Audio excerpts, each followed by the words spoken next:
사실 이게 좀 굉장히 저는 그거 뻥 터졌거든요. 왜냐하면 이런 거예요. 이재명 대표의 입장은 뭐냐면 나는 모르고 쟤네들이 한 거다라는 거잖아요. 그럼 자기 입장에서는 제가 내 측근인데 나 모르게 나쁜 짓을 하다가 지금 감옥에 간 거거든 라고 한다면은 나를 배반한 사람이잖아. 근데 끌어안는단 말이지. 그걸 딱 보니까 끝까지 입을 다물어 달라 라는 요청으로 보이더라고요. 저는 어쨌든 내가 그 대통령 선거에 나가고 지고 또 야당 대표가 되고 이렇게 1년 6개월 동안 2년 동안 거의 수사를 받고 있는데 나 때문에 너도 정말 고생이 많구나. 보지도 못하고. 그러니까 그런 부분에 대해서 나 때문에 고생이 많은데 마음적으로나마 서로 잠깐 재판장의 그 허락을 받아서 그렇게 하면서 나 아니었으면 당신이 지금 여기 이러고 있겠냐. 내가 대통령 선거에 나서지 않았고 공개되는 대표를 하지 않았고 콩을 거는 조금 그러니까 이게 그래서 오해받을 것 같아서 특별히 재판장한테 허가를 공개적으로 얻지 허가를 받은 않았나 것이다. 이렇게 봅니다. CBS 라디오 박정현 판승부 2부. 자, CBS 베테랑 기자들의 명품 취재를 들을 수 있는 시간 한판 내부자들. 오늘도 두 분이 함께 하셨습니다. 먼저 김규환 논설위원장님 어서 오십시오. 안녕하십니까? 예, 그리고 구용의 논설위원도 함께 하셨습니다. 네, 안녕하십니까. 자꾸 목이 잠기네요. 왜 그러시죠? 죄송합니다. 예, 오랜만에 오셔가지고.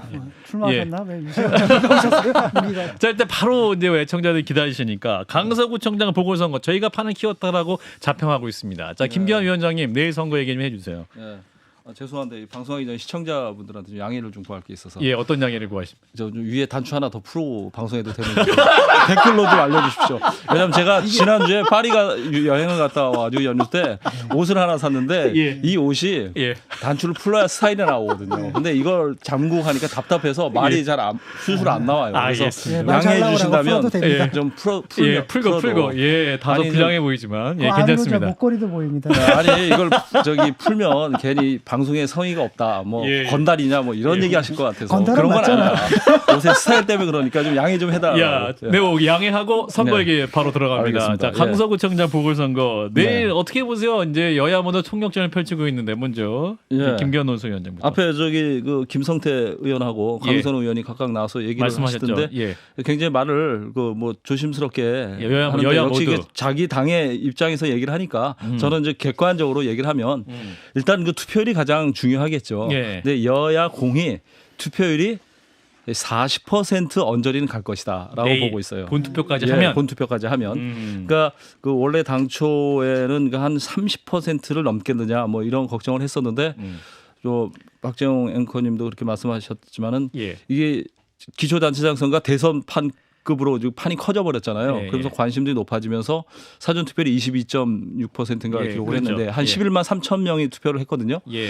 그런데 그 일부에서는 이제 워낙 그 관심이 뜨거우니까 막 50%까지 나올 게 아니냐, 뭐 이렇게 민주당에서 일부 분들에게 주장하는데 거기는 사실 좀 무리고 제가 좀 취재를 해보니까 한 40% 정도 예상을 하고 있어요. 40% 정도가 나오려면 내일 본 투표에서 한 10만 명 정도가 더 투표를 해줘야 됩니다. 그렇게 되면 그리고 투표율이 일단 높아지면 아무래도 민주당에 유리할 것이라는 게 일반적인 분석이죠. 크게 뭐 이 부분에 대해서는 국민의힘도 부인을 하지 않고 있어요. 조직 선거니까 보궐선거가 조직으로 승부를 건다는 생각으로 국민의힘이 조직 총동원령을 내려서 굉장히 열심히 하고 있습니다. 그런데 조직 선거로 영향을 미칠 수 있는 범위는 과학적으로 한 30% 이내라고 얘기를 하거든요. 그러면 30% 투표율이 넘어가 버리면 조직으로는 감당할 수가 없어요. 그래서 지난 그 2021년 서울시장 그 재보궐선거 때가 강서구 투표율이 한 56%였고 지난해 지방선거 때 강서구가 한 51%였습니다. 근데 이번 보궐선거는 약 40% 정도가 될 것 같다라는 게 일반적인 분석입니다. 40%면 민주당이 유리합니까? 그래도? 제가 그렇게 보는 게 아니라 일반적으로 그렇게 보고 있는데 국민의힘 쪽에서는 그렇게 생각하지 않아요. 조직 동원이 잘 되고 있고 그 뭐 명망 있는 정치인들도 많이 와서 이제 뭐 안철수 의원이라든가 뭐 나경원 전 의원들이 와서 좀 바람도 일으켰다 그렇게 얘기를 하고 있는데 저번에 제가 한 달 전인가 방송할 때 이기면 한 3, 4% 차이로 이기고 민주당이 이기면 10% 이상도 넘어갈 수 있다라고 얘기했는데 민주당 쪽에서는 한 18% 정도까지 차이 격차를 낼 수 있을 것이다라고 얘기를 하더라고요. 이준석 대표가 얘기한 그 수치 그대로네. 그 이유가 뭐냐면은 예. 이준석 대표의 분석은 제가 처음 듣는 얘기고 예. 그 2020년 총선 때 예. 가불병 다 합쳤을 때 그 분석이 이준석의 근거입니다. 예. 이준석 대표의 그거예요. 근거입니다. 예. 그러니까 그 당시 그때 강서갑이 한 그 18% 정도 차이로 이겼고 예. 을이 한 13%, 병이 한 23% 차이로 이겼어요. 예. 그러니까 그걸 가지고 이제 얘기하는 것 같은데 예. 민주당 쪽에서는 아침 전화해 보니까 예. 오히려 너무 큰 표 차이로 이기는 걸 걱정을 하는 그런 목소리도 있어요. 왜냐하면 견제 심리가 발동이 되니까 그렇게 되면 그래서 이겨도 적당히 이겨야 된다라는 얘기들을 하고 있죠. 예, 네. 구용의 논소위원은 현재까지의 강서구청장 선거 상태 어떻게 보고 계시는지. 글쎄 하도 틀리니까 저는 전망하고 싶지 않고 저는 근데 예. 양쪽 다 집결을 했다고 봐요. 아하. 국민의힘도 집결했고 지지층이 집결했다. 그다음에 이제 이준석 대표가 18%를 얘기하면서 예. 소위 이제 비속어인데 후라이를 좀 쳤다고 봐요. 프라이 거짓말 예, 약간 그러니까 약간 허풍을 쳤다. 예, 그렇기 때문에 이게 선거가 아주 민주당 입장에서도 약간 부담스러운 면이 있고 18%도 안 되면 또 민주당에선 최선 못하는 그렇죠. 것이다. 지금 기자들이 10% 이하면 민주당이 사실상 진 걸로 보고 뭐 그렇게까지 본다는 거예요. 예, 그렇게 됐다는 거예요. 그러니까 그건 좀 말이 안 되는데 어쨌든 예. 그 나는 이준석 대표가 그렇게 얘기했을 때는 의도가 있을 거라고 봐요. 그게 뭐 내심의 얘기이기 때문에 제가 뭐 짐작은 않겠습니다만은 예. 근데 양쪽 다 집결을 했고 그래서 저는 뭐 7, 8% 정도 이렇게 차이가 나지 않겠냐 아하. 이렇게 보는데 예. 글쎄요 뭐 10월에 뭐 비대위도 만들어진다 다 틀리잖아요 우리가 사실은 그래서 네, 저희 방송에서 장성철 소장이 예상을 했었었는데 예, 불안하기 때문에 이 부분은 좀 지켜볼 필요가 있을 것 같아요. 그리고 과연 지금 그 서울시가 서울 지역이 민주당에 대해서 굉장히 화가 많이 나 있었잖아요. 아하. 지금 몇 년 동안에. 예. 그러면 지금 18% 차이가 난다면 그 정도로 그러면 서울 시민들이 지금 화가 풀어진 거냐 완전히 민주당에 대해서 아하. 저는 아니라고 보거든요. 아하. 이거 많이 완화되긴 했죠. 윤석열 대통령이 너무 많은 여러 가지 문제를 일으켰기 때문에 예. 그렇기 때문에 이 부분도 좀 감안해서 본다면 글쎄요 뭐 그 정도 전망은 차이는 어렵지만 아닐 예, 저는 그 정도 차이는 아닐 것이다. 근데 이제 이렇게 그게 봅니다. 차이가 있는 거는 이번 선거는 민주당과 국민의힘의 대결이 아니고요. 국민의힘도 아니죠. 윤석열 대통령이 각본 쓰고 감독하고 모든 걸 다 하고 배우만 그냥 김태우 시키고 나머지 뭐 자금까지 다 된 거기 때문에 이 영화에 대한 평가는 오롯이 윤석열 대통령 본인이 지는 몫이라서 이번 선거 결과로 민주당이 안심할 것도 없고 근데 윤석열 대통령 자체는 반성을 하셔야 될 텐데 그거 어렵겠죠. 선거 이후 그래서 이제 여야 지도부 네, 체제는 네. 어떻게 될까? 이 부분이 이제 질문의 핵심이 될 것 같아요. 이제 선거 패배 혹은 승리 이후에 여야 지도부 체제. 물론 국민의힘부터 예상해 볼까요, 김규환 위원장님? 예, 이제 선거가 이제 어떻게 결과가 나올지 저는 몰라요. 뭐 평론가나 분석가들이 더 잘 아시는데 저는 객관적인 상황만 전달하는데 분명한 건 있습니다.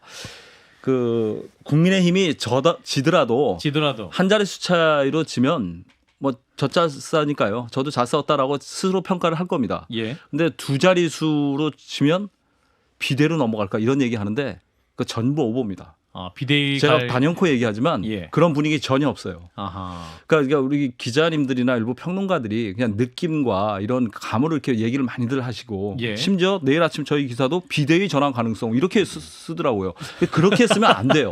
취재를 안 하고 쓰는 겁니다. 저는 다른 방송에서 그 가능성은 없다라고 얘기하고 있습니다. 그러셨어요? 저도요. 예. 왜냐하면 봅니다. 내가 이 얘기는 말씀드릴게요. 우리 한판 승부를 듣는 분들한테는 제가 팩트를 전달해 줘야 되니까 김기현 대표를 대통령실에서 굉장히 좋아해요. 소통이 굉장히 잘 되고 있어요. 무슨 의미인지는 알아서 해석하세요. 평론의 부분이니까. 그러니까 김기현 대표가 잘하고 있다. 만족스럽다고 평가를 하고 있어요. 그래서 어떤 결과가 나오더라도 김기현 대표의 체제가 뭐 비주류에서 이를 보고 수도권에서 이렇게 졌으니까 내년 총선에 위험신호 아니냐고 흔들기를 할 수 있겠죠. 그렇다고 해서 김기현 대표나 이런 분들이 뭐 비대위로 하고 뭐 당대표를 물러가고 이런 일은 절대 없을 것이다. 그러니까 김규환 논설위원의 저 말씀이 바로 제가 이 지도부를 윤석열 지도부라고 얘기하는 이유입니다. 모든 결정을 윤석열 대통령 혼자 하고 있으니까요. 그렇습니다. 그러니까 윤심이 뒷받침하고 있다. 이미 소장님 말씀이 맞는 게 왜냐하면 김기현 대표 자체를 누가 세웠어요? 대통령실과 윤핵관들이 세웠잖아요. 김기현 대표가 물러난 건 자기 책임을 인정하는 건데요. 그럴 가능성이 없고요. 기본적으로 팩트가 뭐냐면 대통령실에서 김기현 대표 현재 당 지도부를 무지하게 신뢰하고 있다는 거예요.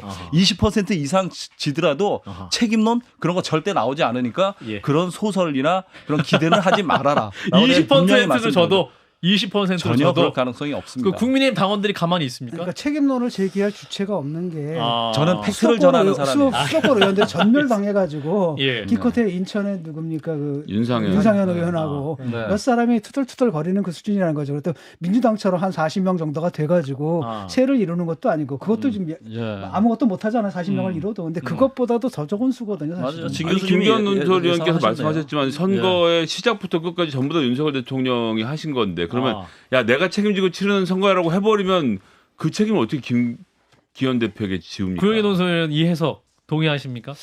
글쎄요, 그 뭐 비대위까지 갈지는 모르겠지만 예, 저는 대통령한테는 죄송한데 아마 우리 윤석열 대통령은 죄송해하지도 않으면서 죄송해하지 이렇게 얘기하죠. 죄송한 표정이 아닌데 고소한 표정인데 죄송한 표정이 아니야. 고소한 표정. 진지합니다. 정말 진지하게, 정치를 극복해야 됩니다. 어. 그 저는 바이든 날리면이 생각나요. 바이든 날리면 그러니까 대통령은 아마 최선을 다했다고 하고 그 책임을 저는 당에다 어떤 식으로든 그 비대위는 아니지만 아하. 그 책임을 당에다 지울 것이다. 지우거나 미룰 겁니다. 그래서 아하. 본인이 나는 이렇게 선택을 했는데 예. 국민의힘 지도부가 제대로 못해가지고 아하. 선거운동을 못해서 아하. 이런 부분은 충분히 아마 바이든 날리면 사건을 연상해 보면 아하. 그런 광경은 나오지 않겠나 아하. 이렇게 생각합니다. 그렇군요. 젖잘싸로 갈 것 같은데. 젖잘싸. 그럼요. 아니 쌀쌀해서- 진 교수님이 어디 어디서 방송에서 말씀하셨다는데 예, 그게 예. 맞아요. 그러니까 저는 이제 평론가가 아니고 취재 기자니까 팩트만 얘기하면 그런 팩트. 분위기는 없다. 아니다라는 거는 취재한 제가 결과. 확실하게 말씀드리고요.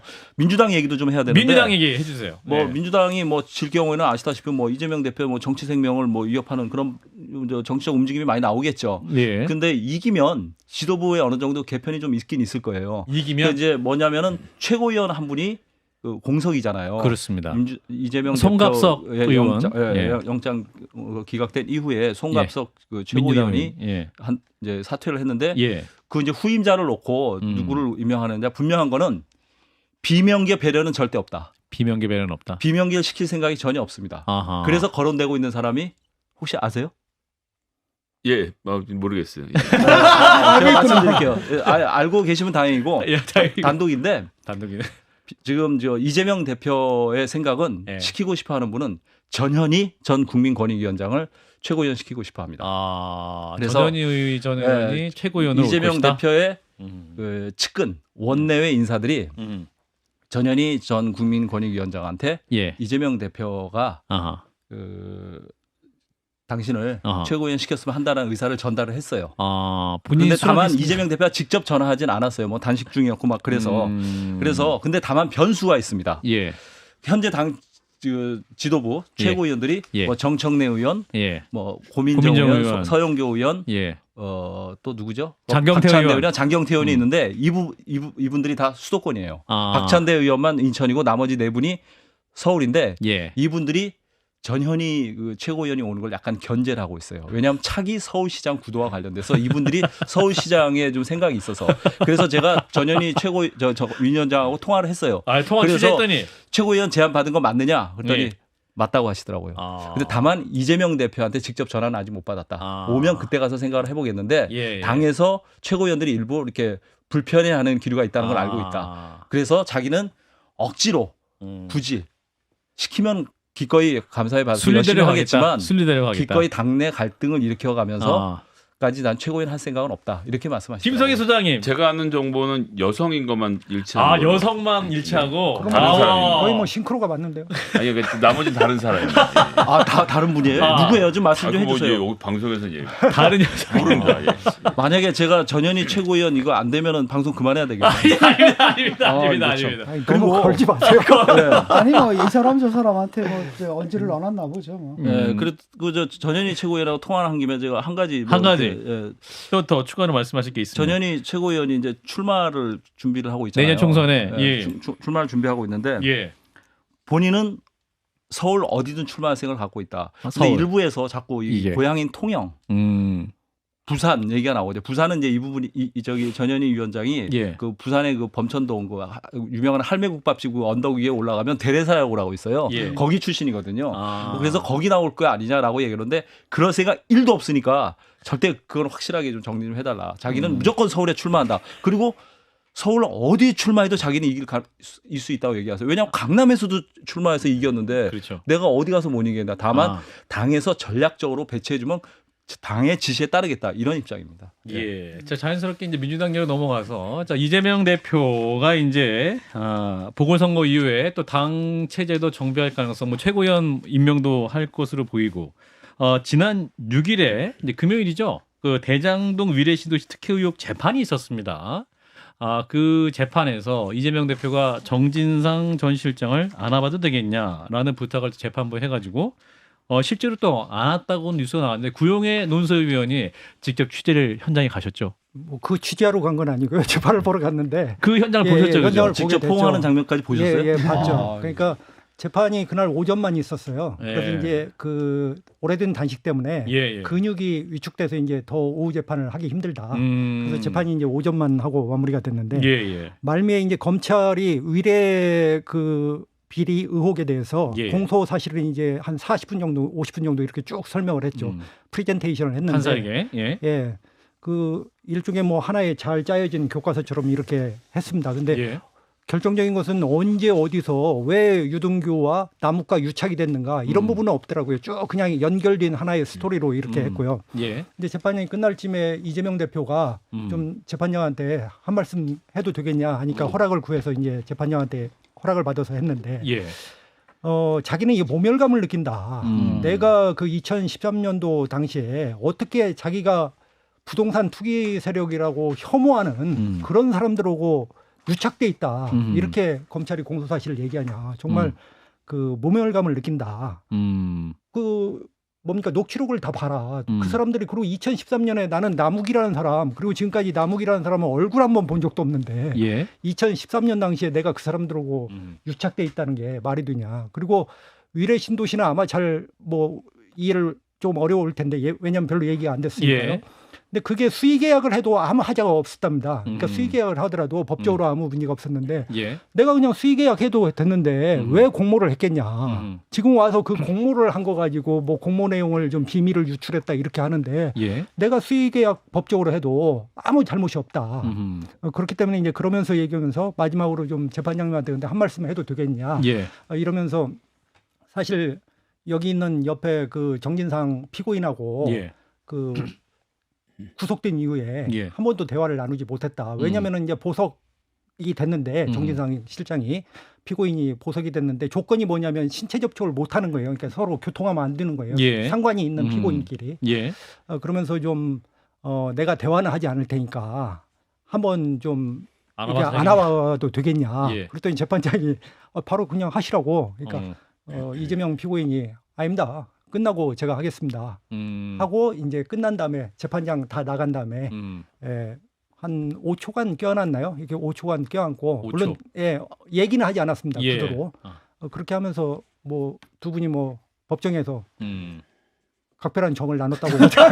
근데 그 재판부가 예. 허락을 했다 그 부분도 허락을 했다고 하잖아요. 예. 근데 그 피고인하고 좀 그 증인이었죠 그때 당시에는. 아니죠. 둘 다 두 명 다 그러니까 피고인이죠. 이게 공범이죠. 접촉이 하면 안 되는 거예요? 보석, 그러니까 정진상 피고인에 대한 보석 조건이 상관관계에 있는 사람하고 접촉을 하지 말라는 거예요. 그 접촉을 하지 말라는 얘기가 아하. 대화 내지 아무것도 하지 말라는 얘기예요. 뭐 증거인멸이라든지 뭐 그런 걸 할 수 이런 가능성이 있으니까. 있으니까. 그러니까 못 하는 거죠. 더구나 예. 이재명 대표 입장에서는 굉장히 민감하잖아요. 그렇죠. 조금만 이렇게 만약에 접촉하면 증거인멸이다 이렇게 나올 수 있기 때문에. 예. 그래서 아마 재판장한테 특별히 허가를 청하고. 제가 묻는 게 그거거든요. 재판장이 그걸 임의로 허가한다고 해서 그게 가능한 거예요? 재판장이라 하더라도 그게 규정이 있는데 재판장이 그 즉석에서 포옹을 근데 그 허락합니다. 규정이라는 것은 정보를 교환하지 말라는 거지 손을 잡지 말라는 말하고 좀 다른 말이니까요. 저는 뭐 그게 그리고 제가 요 정보는 하나 꼭 말씀드리고 넘어가고 예. 싶은데 정진상 실장은 한 번도 이재명 변호사의 그 사무장이었던 적이 없습니다. 그러니까 이 시작부터 상하 관계인 것처럼 해서 끝까지 그런 관계로 간 것처럼 보는데 둘인 대등한 관계였고요. 그 대등한 관계에서 각자의 롤이 달랐다라고 서로 생각하고 있는 사이였다는 점을 놓고 이번 문제를 보시는 게 맞지 않을까 뭐 대동강 생각합니다. 관계다 하더라도 대동강 관계라고 볼 수는 있다 하더라도 예. 뭐 사회적인 직책이나 위계상 결국은 이제 이재명 밑에 있는 거고 사실 이게 지금 굉장히 저는 그거 뻥 터졌거든요. 왜냐하면 이런 거예요. 이재명 대표의 입장은 뭐냐면 나는 모르고 쟤네들이 한 거다라는 거잖아요. 그럼 자기 입장에서는 제가 내 측근인데 나 모르게 나쁜 짓을 하다가 지금 감옥에 간 거거든. 라고 한다면은 나를 배반한 사람이잖아. 근데 끌어안는단 말이죠. 그걸 예. 딱 보니까 끝까지 입을 다물어 달라. 뭐 라는 요청으로 보이더라고요. 예, 저는 진 작가님처럼 뭐 생각하실 수도 있다고 봐요. 그게 그 칼럼에도 오늘 조선일보 조선일보 칼럼에도 김대중 나오던데 칼럼에. 뭐 해석의 문제니까 충분히 뭐 그럴 수 있다고 보고. 예. 근데 이제 또 다른 그 또 생각이 있을 수 있죠. 뭐냐면은 지금 이재명 대표와 뭐 동반 관계 서로 뭐 주종 관계가 아니고 이런 건지는 뭐 사실은 다툼의 뭐 여지가 여지가 있겠습니다만은 예. 저는 어쨌든 내가 그 대통령 선거에 나가고 지고 또 야당 대표가 되고 이렇게 1년 6개월 동안 2년 동안 거의 수사를 받고 있는데 예. 나 때문에 너도 정말 고생이 많구나. 보지도 못하고. 그러니까 그런 부분에 대해서 나 때문에 고생이 많은데 마음적으로나마 서로 잠깐 재판장의 그 허락을 받아서 그렇게 하면서 나 아니었으면 당신이 지금 여기 이러고 있겠냐. 내가 대통령 선거에 나서지 그래도 않았고 공개되는 대표를 하지 모습으로 이렇게 않았고. 폭로한 거는 조금 그러니까 이게 잘못된 오해 메시지가 아니 될수 그래서 있어요. 오해받을 것 같아서 예. 특별히 재판장한테 허가를 공개적으로 얻지 허가를 받은 않았나 것이다. 이렇게 봅니다. 그러니까 공식적으로는 어떤 거냐면은 그러니까 이재명으로 해서 그가 곤욕을 치르는 게 아니라 예. 그로 인해서 마무리하겠습니다. 이재명이 곤욕을 치르는 네네. 거죠. 뭐 예, 그런 예. 해석도 가능하다고 봅니다. 자, 마지막으로 감사원 얘기 좀 해볼 텐데, 자, 김기환 위원장의 감사원 어떤 내용을 취재하셨습니까? 감사원에서 이제 그 유병호 사무총장하고 예. 조은석 감사위원이 이제 어리석은 소리 뭐 시리즈로 예. 계속 주고받는 내부- 공방이 있었잖아요. 예. 근데 두 분간의 무식한 공방이 소리, 무식한 지금도 소리. 계속되고 있습니다. 아, 지금도 계속되고 있습니다. 그래서 아하. 그 감사원에서 그 유병호 사무총장이 조은석 감사위원 상대로 예. 뭐 수사 요청도 하고 어허. 그리고 전현희 권익위원장에 대해서 재심이 뭐 TF까지 만들었잖아요. 예. 그 이후에 또다시 조은석 감사위원이 내부 인트라넷에 진상조사 TF에 대해라고 하면서 그 유병호 사무총장 감사원 조치의 문제점을 조목조목 다 반박을 했어요. 아하. 그러니까 유병호 사무총장이 또 화나셔서 예. 조은석의 죄목을 알린다.